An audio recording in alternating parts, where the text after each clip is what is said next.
साल 1850 कैलिफोर्निया के रॉकीज नामक एक छोटे से शहर की कहानी है। यहाँ की हर गली, हर कोना एक अनोखी खूबसूरती समेटे हुए है। और इसी खूबसूरती का प्रतीक थी एंजल, एक ऐसी लड़की जिसकी मोहक अदाएं और सुंदरता ने पूरे शहर को दीवाना बना रखा था। लेकिन उसकी जिंदगी किसी सपने ऐसी नहीं थी। यह एक ऐसी सच्चाई थी जिसे सुनकर आपकी आंखें नम हो जाएंगी। एंजल वो लड़की थी जिसके साथ एक रात बिताने के लिए लोग अपनी संपत्ति तक दांव पर लगा देते थे, लेकिन लोग उसकी मुस्कुराहट के पीछे छिपे दर्द को नहीं देख सकते थे। एंजल की बचपन की यादें उसकी आंखों में अक्सर तैर जाया करती थी। वह अपनी माँ नीना के साथ रहती थी। नीना का इस दुनिया में सिर्फ एक सपना था, अपनी बेटी को हमेशा खुश देखना। लेकिन उसकी जिंदगी उस दिन पूरी तरह बदल गई जब एंजल के पिता एलेक्स पहली बार उनसे मिलने आए। नीना बहुत खुश थी, पर यह खुशी चंद पलों की ही थी। एलेक्स ने आते ही नीना को ठुकरा दिया और ये कहकर चला गया कि मैंने तुमसे कभी शादी नहीं की और ये बच्चा मेरा नहीं है, ये नाजायज है। नीना इस अपमान को सहन नहीं कर सकी। वह चीखी, चिल्लाई, लेकिन एलेक्स ने उसकी कोई बात नहीं सुनी। ये सब एंजल ने अपने कमरे से बाहर खड़े होकर सुना। अपने पिता के इस रूप ने उसकी मासूमियत को बुरी तरह से तोड़ दिया। नीना ने उसे गले लगाकर कहा, तुम मेरी दुनिया हो, इसमें तुम्हारी कोई गलती नहीं है। पर यह बात एंजल को भीतर से तोड़ चुकी थी। कुछ ही समय के बाद एलेक्स ने नीना को एक पत्र भेजा। उसमें लिखा था कि उसने उनका घर बेच दिया है और हमेशा के लिए उनसे नाता तोड़ लिया है। नीना ने मजबूरी में अपनी बेटी को लेकर घर छोड़ दिया और अपने गहने बेचने के लिए जॉन नाम के एक जौहरी के पास गई। जॉन ने नीना को बताया कि उसके गहने नकली हैं और उनकी कोई कीमत नहीं है। पर उसने नीना से कहा, तुम्हारे गहने नकली हो सकते हैं पर तुम खुद अनमोल हो। अगर तुम मेरे लिए काम करो तो तुम्हें पैसे और रहने की जगह दोनों मिलेंगी। नीना ने अपनी मजबूरी के आगे हार मान ली। जॉन ने उससे जबरन संबंध बनाए और उसे एक नर्क जैसी काली जिंदगी में धकेल दिया। लेकिन कुछ ही समय के बाद नीना को एक गंभीर बीमारी हो गई और उसकी मौत हो गई। अपनी माँ को इस हालत में मरते देखकर अंजल अंदर तक टूट गई। वह रोती रही, लेकिन उसकी चीखों को और रोने को सुनने वाला कोई नहीं था। अब वो पूरी तरह बेसहारा थी। कहानी अब अतीत से निकलकर वर्तमान में आती है। कैलिफोर्निया के इसी छोटे शहर में माइकल, जो कि एक किसान है, अपने खेतों में मेहनत मजदूरी करके अपना जीवन यापन करता है। माइकल एक ईमानदार और धार्मिक स्वभाव का लड़का है। वह हर सुबह अपने खेतों में पसीना बहाता है और हर शाम को चर्च जाकर गॉड से प्रार्थना करता है।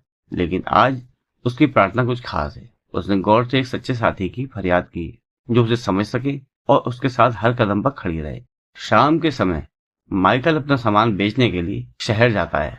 वहीं उसकी नजर एंजल पर पड़ती है। खूबसूरत हरे रंग की पोशाक में एंजल हवा की तरह शहर की गलियों से गुजर रही थी। उसे देखते ही माइकल का दिल जैसे थम सा जाता है। पहली ही नजर में वह एंजल की तरफ आकर्षित हो जाता है। माइकल अपने दोस्त से एंजल के बारे में पूछता है। दोस्त उसे बताता है वह एंजल है, इस शहर की सबसे खूबसूरत और महंगी लड़की। उसके साथ एक रात बिताने के लिए लोग अपना सब कुछ दांव पर लगा देते हैं। ये सुनकर माइकल के मन में हलचल मच जाती है। वह सोचता है, चाहे उसकी जिंदगी जैसी भी रही हो, मैं उससे एक बार तो जरूर ही मिलूंगा। शाम को एंजल अपनी एक शिफ्ट खत्म करती है, लेकिन उसकी जिंदगी में आराम नाम की कोई चीज नहीं है। जैसे ही वह अपने कमरे में जाती है, डचेस, जो जगह की मालिकिन है, उसका एक बॉडीगार्ड वहां आता है और वह दिन भर की कमाई लेने आया था। लेकिन उसे कमाई कम लगती है और वह उस गुस्से में एंजल से पूछता है, बाकी का सोना कहाँ छुपा रखा है। एंजल उसका अपमान करते हुए गाली देती है। बॉडीगार्ड गुस्से में उसे पकड़कर बाथ टब में डुबोने लगता है। एंजल बुरी तरह तड़पती है। तभी डचेस वहां पहुंच जाती है और बॉडीगार्ड से कहती है, अगर एंजल को एक भी खरोंच आई तो नीचे खड़े लोग तुम्हें जिंदा नहीं छोड़ेंगे। डचेस के आदेश पर डर के मारे बॉडीगार्ड उसे छोड़ देता है। लेकिन थोड़ी देर बाद एंजल को फिर से तैयार होकर अपने काम पर जाना पड़ता है। इस बार माइकल एंजल से मिलने आता है। वह उसे देखता है और सीधे कहता है, मैं तुम्हारे साथ सेक्स करने नहीं आया हूँ, बल्कि तुमसे बात करने आया हूँ। मैं एक साधारण किसान हूँ और तुम्हारे लिए कुछ कहना चाहता हूँ। एंजल हैरानी से उसे देखती है। माइकल मुस्कुराते हुए कहता है, मैं तुमसे शादी करना चाहता हूँ। यह सुनकर एंजल जोर जोर से हंसने लगती है। वह कहती है, यह इस हफ्ते का 5वां प्रपोजल है। हर कोई यहाँ मीठी मीठी बातें करता है, लेकिन मैं इन बातों पर भरोसा नहीं करती। फिर माइकल का समय खत्म हो जाता है और एंजल उसे रूम से बाहर निकाल देती है। अगले दिन माइकल फिर से आता है और इस बार वह पहले से दोगुने पैसे देकर एंजल से मिलने का समय खरीदता है। वह एंजल से कहता है, तुम्हें शायद मेरी बातों पर यकीन ना हो, लेकिन मैं तुमसे पहली नजर में ही प्यार कर बैठा था। मैं चाहता हूँ कि तुम मेरे साथ चलो, हम शादी करेंगे और हमेशा एक दूसरे के साथ निभाएंगे। लेकिन एंजल उसकी बातों को हल्के में ले लेती है। वह कहती है, तुम अपना पैसा और समय दोनों बर्बाद कर रहे हो। मैं कभी भी तुम्हारी नहीं हो सकती। माइकल की आंखों में सच्चाई झलक रही थी, लेकिन एंजल की दुनिया में सच और प्यार जैसी कोई चीज ही नहीं बची थी। माइकल का समय खत्म होता है और वह वहां से निकलने को तैयार होता है। तभी डचेस का वही बॉडीगार्ड फिर से आता है और माइकल को बाहर जाने के लिए कहता है। शाम का वक्त था और माइकल अपने खेत से लौटकर शांत मन से सोच रहा था। उसके दोस्त ने उसे चेतावनी दी थी, माइकल, ये लड़की तुम्हारे लिए सही नहीं है। उसकी जिंदगी ऐसी है जहां पर प्यार नाम की कोई जगह ही नहीं है। लेकिन माइकल ने उसकी बात को नजरअंदाज करते हुए जवाब दिया, मैं उसे सिर्फ उसके अतीत या वर्तमान से नहीं देखता। मैं जानता हूं कि उसके अंदर कहीं ना कहीं इंसानियत और प्यार की चिंगारी जरूर है। मुझे बस एक और कोशिश करनी होगी।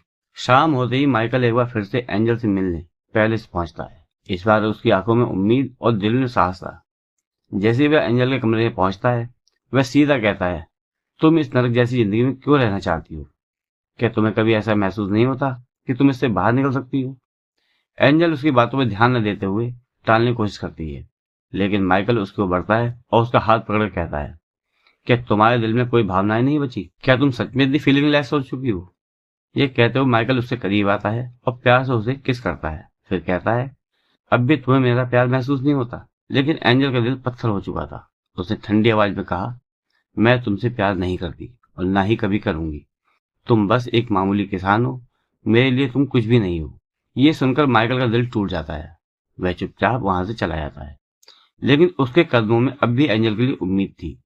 कहानी फिर से अतीत में आती है, जहां एंजल की मां की मौत के बाद उसकी जिंदगी ने एक नया और कड़वा मोड़ ले लिया था। जब उसकी मां गुजर गई तो जॉन नाम का वह जौहरी उसे एक दूसरे शहर ले गया। वहां वह एंजल को बेचने की कोशिश करता है। तो जगह पर काम करने वाली सैली नाम की एक दयालु लड़की ने जॉन से विनती की कि इस बच्ची को यहाँ मत लेके आओ, ये जगह इसके लिए सही नहीं है। लेकिन जॉन ने सैली की बात नहीं मानी। कुछ देर के बाद ड्यूक वहां आता है। जॉन ने उससे कहा, ये लड़की तुम्हारी हुई, अब मुझे मेरा पैसा दे दो। लेकिन ड्यूक के इशारे पर उसके आदमियों ने जॉन को मार डाला। ये देखकर छोटी सी एंजल सहम जाती है। ड्यूक ने उसे धमकाते हुए कहा, अब से तुम मेरे लिए काम करोगी। धीरे धीरे एंजल ने अपनी मासूमियत खो दी। उसकी जिंदगी में डर और इंसानियत की जगह मजबूरी और दर्द ने ले ली। जब वह बड़ी हुई तो ड्यूक ने उसे उसी धंधे में लगा दिया। एक दिन ड्यूक के यहाँ एलेक्स नाम का एक व्यक्ति आया। वो नहीं जानता था कि एंजल उसकी ही बेटी है। जब एलेक्स ने एंजल को उसके कमरे में बुलाया तो एंजल ने उसे उसकी सच्चाई बताई। सच्चाई सुनकर एलेक्स पे गहरा आघात हुआ। उसे एहसास हुआ कि उसकी गलतियों की वजह से ही उसकी बेटी की जिंदगी बर्बाद हो गई थी। अपराध बोध में डूबकर उसने वहीं आत्महत्या कर ली। इसी बीच सैली ने एंजल को बचाने की कोशिश भी की। उसने उसे कुछ पैसे दिए और वहां से भागने में मदद की। लेकिन जब ड्यूक को यह पता चला तो उसने गुस्से में सैली की हत्या करवा दी। इधर एंजल एक शिप पर सवार हो गई जो उसे शहर से दूर ले आ रही थी। शिप पर कुछ और लड़कियां भी थीं जो उससे बातचीत करती हैं। लेकिन जब शिप रॉकी शहर पहुंचा तो उन लड़कियों ने एंजल पर हमला किया और उसके पैसे लूट लिए और उसे मार पीट कर बेहोश कर दिया। जब एंजल होश में आई तो उसने खुद को डचेस नाम की एक औरत के पास पाया। डचेस ने उसे अपने पैलेस में ले जाकर फिर से उसी धंधे में डाल दिया। कहानी अब वर्तमान में लौटती है, जहां एंजल की तबीयत लगातार बिगड़ती जा रही थी। उसकी दोस्त उससे पूछती है कि आखिर वह इतनी कमजोर क्यों हुई है। एंजल गहरी सांस लेते हुए जवाब देती है, मैं माइकल के बारे में सोचते सोचते खुद को थका चुकी हूँ। शायद अब मुझे अपनी जिंदगी बदलनी होगी। एंजल के सारे पैसे डचेस के पास सुरक्षित थे, इसलिए वह डचेस के पास अपने पैसे लेने जाती है। लेकिन जब वह अपनी बात रखती है तो डचेस उसकी बातों से चिढ़ जाती है। वह गुस्से में कहती है, यहाँ से जाने के बाद तुम क्या करोगी? मैं तुम्हें यहाँ बढ़िया खाना, महंगे कपड़े और रहने की आरामदायक जगह देती हूँ। बाहर तुम्हें कुछ नहीं मिलेगा। लेकिन अब एंजल के इरादे अड़िग थे। वह शांत लेकिन दृढ़ आवाज में कहती है कि मुझे बस मेरे पैसे चाहिए। ये सुनकर डचेस का गुस्सा और बढ़ जाता है। वो चिल्लाकर अपने आदमी को बुलाती है और आदेश देती है कि इसे सबक सिखाओ। डचेस का आदमी एंजल को एक कमरे में ले आकर पहले उसके साथ जबरदस्ती करता है, फिर बेरहमी से पिटाई करता है। एंजल दर्द से कराह रही थी, लेकिन उसने हार नहीं मानी। उसी रात माइकल को अचानक सपना आता है। वो सपने देखता है कि एंजल किसी भयानक मुसीबत में है। घबराकर वह सुबह होते ही पैलेस पहुंचता है। जब वह एंजल को देखता है तो उसकी हालत देखकर उसका खून खौल उठता है। गुस्से से तमतमाए हुए माइकल ने डचेस से कहता है, मैं एंजल को यहाँ से ले आ रहा हूँ। लेकिन डचेस ठंडे स्वर में जवाब देती है, एंजल पे मेरा कर्ज है और बिना कर्ज चुकाए वह कहीं नहीं आ सकती। माइकल चुपचाप अपना बटुआ निकालता है और डचेस को एंजल के कर्ज से 3 गुना ज्यादा पैसे दे देता है। माइकल एंजल को अपने फार्म हाउस पर ले आता है। मार की वजह से एंजल की हालत बहुत ज्यादा खराब थी। फिर वह एंजल को कुछ कपड़े देता है। एंजल ने सवाल किया, क्या ये तुम्हारी पत्नी के कपड़े हैं? माइकल की आंखें कुछ पल के लिए उदास हो गईं। फिर उसने जवाब दिया, नहीं, ये मेरी बहन के कपड़े हैं, जो 1 साल पहले ही वो गुजर गई थी।